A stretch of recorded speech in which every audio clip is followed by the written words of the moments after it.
The dust of prosperity wells tasted like grit and regret, and Samuel Blackwood had just enough coin in his pocket for one of those things.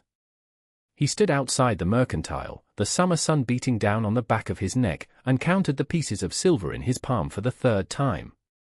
It was enough for flour, salt, and maybe a small bag of coffee if he stretched it. It was never enough. His ranch, a hard scrabble patch of dirt his father had bled for, was more stubborn than he was. He was about to turn and face the store's proprietor when he saw her. She was standing by the horse trough, a place no respectable woman would linger alone. But it was her stillness that caught him, a stillness at odds with the frantic energy of the town. She wore a dress of grey silk, a color that seemed to absorb the relentless Nevada heat, and a scarf of faded pink was wrapped loosely around her neck.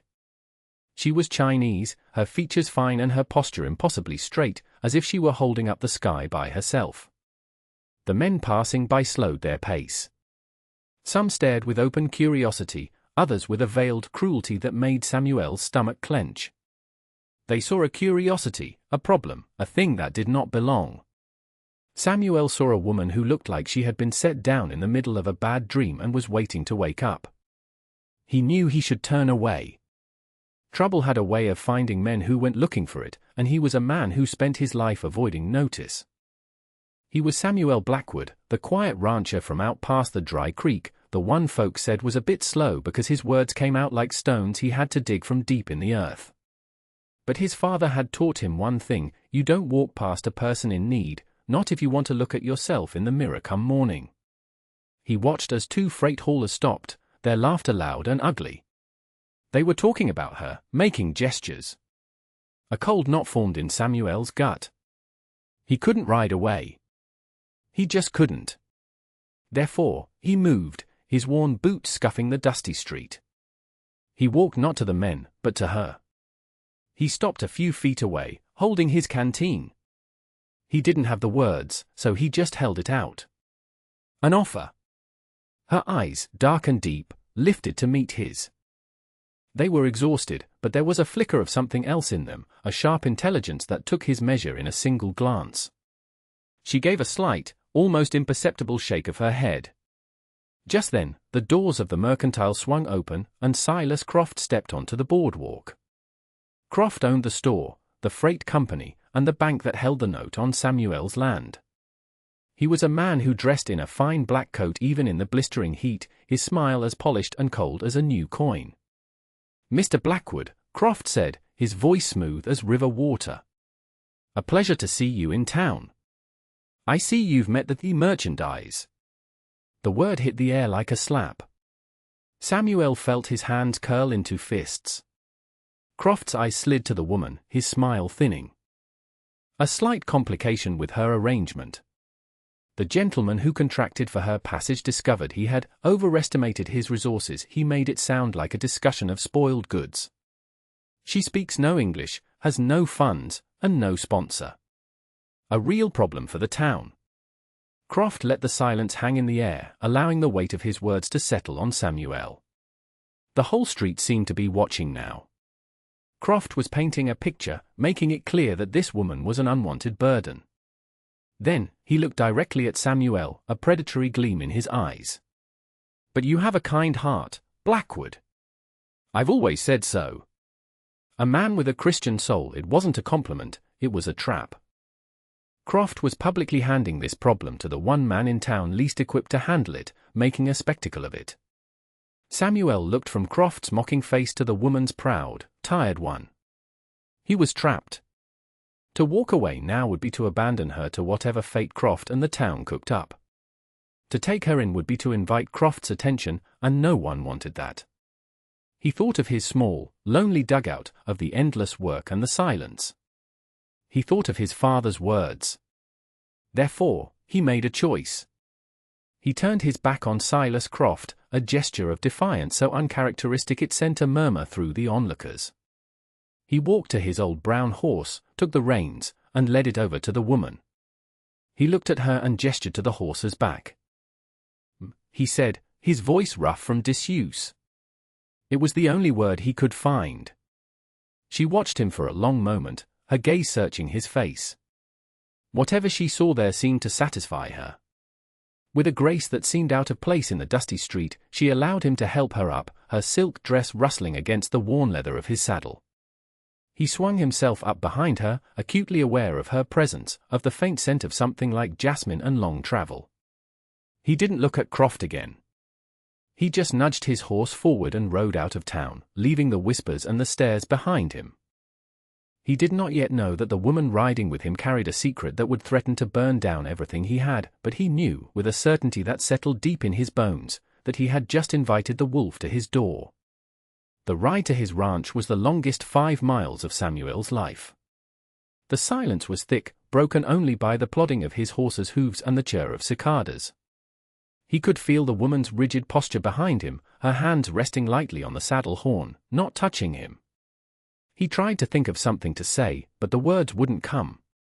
What could he say? He didn't even know her name. He had just upended his life for a complete stranger, a woman who looked as delicate as a porcelain doll, and he was taking her to a place made of little more than mud and timber.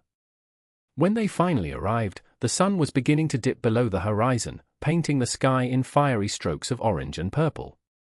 His home was a dugout, built into the side of a low hill, with a rough timber facade and a sod roof. It was sturdy and warm in the winter, cool in the summer, but it was not a place for a woman in a silk dress. A corral with 2 other horses stood nearby, along with a small, weathered barn. This was his world, simple, solitary, and now, profoundly complicated.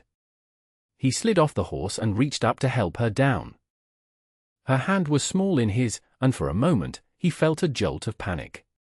What had he done? He led her to the door of the dugout and pushed it open. Inside, it was sparse but clean. A single room held a bed in one corner, a small table with 2 chairs, a stone fireplace, and shelves holding his few provisions. It was a man's space, smelling of wood smoke and leather. She stepped inside and stood in the center of the room, her eyes taking in everything. He couldn't read her expression. He watched her, feeling large and clumsy in the small space. He gestured to the bed, a simple frame with a straw mattress and a thick wool blanket. Then he pointed to himself and then to the barn. He didn't know if she understood, but he had to try. He took one of the blankets from the bed. "You'll not sleep in the cold," he said, the words feeling inadequate. The summer night was warm, but he wasn't talking about the weather. He was talking about the chill of abandonment, the coldness of Silas Croft's stare. He saw a flicker of understanding in her eyes. She gave him a small, formal bow, a gesture of gratitude that made him feel like he'd done something noble instead of something reckless. He nodded, then retreated to the barn, leaving her the whole of his house. He spread the blanket on a pile of clean hay, the familiar scent of the animals a small comfort. He lay awake for a long time, listening to the sounds of the night, wondering if he'd just made the biggest mistake of his life. 2 days passed in a strange, quiet rhythm. He worked his land, mending fences and checking on his small herd of cattle while she stayed in or near the cabin. He would leave food for her on the table, a jerky, bread, a tin of peaches he'd been saving. When he returned, the plate would be clean, and sometimes, he'd find his shirt, which he'd left torn, mended with stitches so fine they were nearly invisible. They moved around each other like ghosts, 2 people sharing a space but not a world. He learned her name was Jing, a word she had pointed to herself and repeated until he said it back, stumbling over the sound. But their fragile peace was not meant to last. On the 3rd day, he saw a plume of dust on the horizon. 2 riders. He knew before they were even close who had sent them. They were Croft's men, a pair of hard-faced drifters named Calloway and Nash who did his dirty work. Samuel's heart hammered against his ribs. He grabbed the pitchfork that was leaning against the barn, its tines worn and sharp. It wasn't much of a weapon, but it was all he had. They rode right up to the cabin, their horses trampling the small patch of wildflowers Jing had been tending. Calloway, a big man with a sneer permanently etched on his face, spat a stream of tobacco juice near Samuel's feet. "Blackwood," he said, not bothering to dismount. "Mr. Croft sent us. He's found a new arrangement for the woman. A job up at the Red Dog Saloon in the mining camp. He wants her back." The words hung in the hot, still air. A saloon in a mining camp was a fate worse than death. Samuel gripped the pitchfork tighter, his knuckles white. "She's not going anywhere," he said, his voice low and shaking. "This is my property. You get off it." Nash laughed, a high, unpleasant sound. "Your property? That's rich. Mr. Croft holds the paper on this place. In a way, you're his property too. Now, step aside."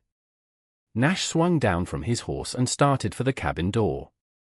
Samuel moved to block him, planting the tines of the pitchfork in the dirt. It was a desperate, foolish gesture, and he knew it. Nash was faster and stronger, and he had a pistol on his hip. He simply shoved the pitchfork aside and lunged for Samuel, grabbing the front of his shirt. Therefore, at that exact moment, the cabin door creaked open. Jing stood there, not with fear in her eyes, but with a cold, hard fury. In her hands, she held the heavy cast-iron skillet from the hearth. She held it like a weapon, her stance balanced, her focus absolute. She said something in Chinese, a short, sharp command that cut through the air like a whip. Calloway and Nash froze, stunned. They had expected a frightened, weeping woman they could easily intimidate. They were not prepared for this silent, fierce protector. The surprise was all Samuel needed. He twisted hard, bringing his knee up into Nash's gut. The man doubled over, gasping for air. Samuel shoved him backwards, and he stumbled and fell in the dust. Calloway's hand went to his gun, but he hesitated. This was supposed to be simple. Now it was complicated. He looked at Jing, who hadn't moved a muscle, the skillet still held at the ready. He looked at Samuel, who was standing over Nash, his chest heaving. This wasn't worth getting shot over or getting his skull cracked by a skillet. "This ain't over, Blackwood," Calloway snarled. "Croft ain't gonna forget this." He helped Nash to his feet, and the two men mounted their horses and rode off, leaving a cloud of angry dust behind them. The adrenaline drained out of Samuel, leaving him trembling. He turned to Jing. She was still standing in the doorway, the skillet held tight. As he took a step towards her, something small and dark fell from the folds of her sleeve, landing silently in the dirt. He bent down and picked it up. It was a small wooden bird, carved from some dark, unfamiliar wood, worn smooth and shiny from years of being held. He looked from the bird in his hand to the woman in the doorway, and he realized with a sinking feeling that he was protecting someone whose story he did not know, against a man whose power he knew all too well. That evening, the air in the small dugout was thick with unspoken things. The confrontation with Croft's men had changed the dynamic between them. They were no longer just two strangers sharing a space, they were allies, bound by a shared threat. Samuel had been turning the small wooden bird over and over in his hands, feeling its smooth, comforting weight. After they ate their silent meal of beans and bread, he held it out to her.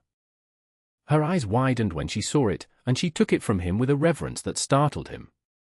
She clutched it to her chest, her knuckles white. Then, she looked at him, and for the first time, she began to speak, not just in single words, but in a torrent of gestures and halting English, piecing together a story. She pointed to the bird. "Baba," she said. "Father." She made a motion of carving with her hands. "Home." The word was full of longing. He sat at the table across from her, listening, trying to understand. He learned that her father was a scholar and a craftsman, that their village was near a great river. She spoke of a drought, of a great hunger. And then she spoke the name that connected their two worlds. Silas Croft. She retrieved a folded piece of paper from a small cloth bundle. It was a letter, covered in elegant Chinese characters he couldn't read. But at the bottom, there was a signature in English, written in a confident, flowing hand, Silas Croft. And next to it was an official-looking stamp from a trading company based in San Francisco. She pointed to Croft's name, then to herself, then made a gesture of money-changing hands. She drew a ship on the tabletop with her finger. Samuel began to understand. This wasn't just a simple arrangement for a mail-order bride that had fallen through. This was a business transaction. Croft, through his connections, had arranged for women like Jing to be brought over, their passage paid in exchange for a term of service. It was indenture, plain and simple, a practice that skirted the edges of the law. The man who was supposed to marry her had likely been one of Croft's business partners, and when he backed out, Jing became nothing more than a debt on Croft's ledger, an asset to be disposed of as profitably as possible. Sending her to the Red Dog Saloon wasn't an act of spite, it was just Croft recouping his investment. The cold-bloodedness of it made Samuel's blood run cold. He looked at her, at the quiet dignity that radiated from her even now, and a protective anger surged through him, an emotion so strong it surprised him. He had taken her in out of a sense of duty, but now it was personal. This was not just a stranger, this was Jing, a woman whose father had carved her a bird to remember him by, a woman who had been sold and betrayed. But his resolve was tested the very next morning. Another rider approached, but this one wore a tin star on his chest. It was Marshal Evans, the territorial lawman. And riding beside him, looking smug and confident, was Silas Croft. Croft didn't even bother to look at Samuel. He addressed the marshal. "As I told you, Marshal. My property, being illegally harbored." Marshal Evans was a fair man, but he was a man of paper and law. He looked at Samuel with weary eyes. "Blackwood, Mr. Croft has filed a formal complaint. He has a contract of indenture for this woman, signed and stamped in San Francisco. Her passage was paid, and she owes 3 years of service to his company. The law is on his side." Croft produced the document. It looked official, full of legal language that Samuel couldn't begin to parse. He saw Jing's name, or what he assumed was her name, written in English. "This is a legal contract," the marshal continued. "You are interfering with his property. I'm giving you 24 hours to turn her over to him. If you refuse, I'll have to arrest you and seize this ranch as collateral against the debt she represents." The threat was absolute. Lose Jing, or lose everything. The law, the one thing Samuel had always believed was meant to protect people, was being used as a weapon against him. The marshal looked genuinely sorry, but his duty was clear. They turned and rode away, leaving Samuel standing in the dust, the weight of an impossible choice pressing down on him. That night was the longest of his life. He sat at the table, staring at the land deed his father had left him. The paper was worn and fragile, a testament to a lifetime of labor. This small piece of land was all he had in the world, his only legacy. He could feel Jing's presence in the room. She was packing her small bundle of belongings, her movements quiet and deliberate. She was going to leave, to sacrifice herself to save him and his home. He watched her, and he saw the resolve in the set of her shoulders. She was not weak. She was a survivor. To hand her over to Croft would be a betrayal far worse than losing his land. It would be a betrayal of his own soul. He stood up and walked over to her. He gently took her hands, stopping her from packing. She looked up at him, her eyes questioning. "No," he said, the word firm and clear. He shook his head. He then pointed to her, then to the floor of the dugout. "This is your home now." He didn't know how they would fight Silas Croft and the law, but in that moment, it didn't matter. He had made his choice. "We will find a way." He had chosen a person over property, a principle over his own security. The fear was still there, a cold knot in his stomach, but for the first time in a long time, he didn't feel alone. He had given up everything he thought he had to protect, and in doing so, he had found something to truly fight for. 3 months later, the autumn winds began to sweep across the high desert, carrying the scent of dust and change. The change in Prosperity Wells was palpable. Silas Croft was no longer the untouchable king of the territory. His fine black coat seemed a little more frayed at the edges, his polished smile a little more brittle. Samuel hadn't fought him with a gun, but with something Croft understood far better: business. As he'd stared at Croft's contract that terrible night, he'd noticed a small detail: the indenture was with Croft's freight company, which held a federal contract to supply the railroad expansion crews. An idea, desperate and slim, had taken root. He'd ridden for 3 days straight to the nearest town with a telegraph office. He sent a message, not to a lawyer, but to the Union Pacific Railroad's territorial headquarters. He kept it simple, stating that a federal contractor was using legally questionable indenture contracts, a practice that could cause labor unrest and bad press for the railroad. He mentioned Jing's contract as evidence.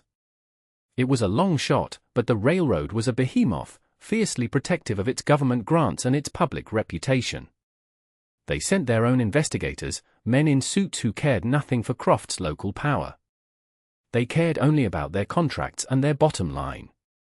Croft's business dealings, it turned out, couldn't stand up to that kind of scrutiny. The investigators found not just Jing's contract, but a dozen other irregularities, land claims that overlapped with the railroad's right-of-way, and shady supply agreements. Other ranchers, seeing the cracks in Croft's armor, found their courage. They came forward with their own stories of intimidation and fraudulent deeds. Marshal Evans, presented with a mountain of evidence, had no choice but to open a full investigation. Silas Croft was now fighting for his entire empire, and he no longer had time to worry about one quiet rancher. The dugout on the hill was no longer a dugout. Samuel had spent the last few months building an extension, a proper room made of milled lumber he'd traded for in town. It was Jing's room. Their home was slowly transforming. The silence between them was no longer tense, but comfortable, filled with the quiet language of shared work. Jing had revealed a surprising talent for making things grow. The small patch of dirt by the cabin door was now a thriving garden, producing squash, beans, and tomatoes that were the envy of the valley. She had a small flock of chickens, and they sold the extra eggs and vegetables in town. For the first time, there was a little money tucked away in a tin box, a buffer against the world. They were partners. She had taught him the names of the vegetables in her language, and he had taught her the names of his horses. Their lives had intertwined, thread by thread, into a new pattern. One evening, as the sun set, casting long shadows across the land, Samuel stood by the corral, watching her. She was in her garden, humming a soft tune he didn't recognize. The faded pink scarf she had worn that first day was no longer around her neck. It was tied to a wooden stake, where it served as a fluttering guard to protect a heavy tomato plant from the wind. It was no longer a symbol of her loneliness, but a bright spot of color in the landscape they were building together. He thought back to the man he had been, the shy, tongue-tied rancher counting his last coins in the dust. He hadn't sought out trouble. He had simply seen something wrong and found himself unable to turn his back. He had offered a stranger a place out of the cold, and in doing so, had found a warmth he never knew his own life was missing. Courage, he was beginning to understand, wasn't the absence of fear. It was just the simple, stubborn refusal to let the darkness win, one small, quiet choice at a time. And that brings us to the end of this one. If you stayed with me all the way through, thank you. Stories like this one only get told because folks like you sit down and listen. If you liked what you heard, go ahead and hit that like button. And if you want more stories from the old frontier, subscribe so you don't miss the next one. Until then, take care of yourself, and thanks again for being here.